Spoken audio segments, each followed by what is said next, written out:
My dear future drivers, உங்கள் அனைவரையும் நான் என்னுள் மதிக்கின்றேன். என் பெயர் கோமதி.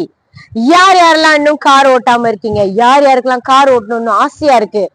யார் யாருக்கிட்டலாம் லைசன்ஸ் இல்ல, லைசன்ஸோட ப்ரொசீடியர் தெரியல, இதோ நான் உங்களுக்காக இன்ஃபர்மேஷன் கொடுக்கறதுக்காக, உங்களை கைட் பண்றதுக்காக இந்த வீடியோ நான் செய்யறேன்.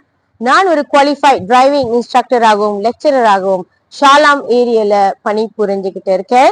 இதுல என்ன ஸ்பெஷல் பாத்தீங்கன்னா, முழுக்க முழுக்க தமிழ் வெர்ஷன்ல இருக்க போது உங்களுக்கு இன்னும் மேலும் நிறைய கண்டென்ட் இன்ஃபர்மேஷன் இந்த டிரைவிங் ஸ்கில்ல பத்தி தெரியணும்னா என்னுடைய டீடா டிரைவிங் பேஜை ஃபாலோ பண்ணுங்க.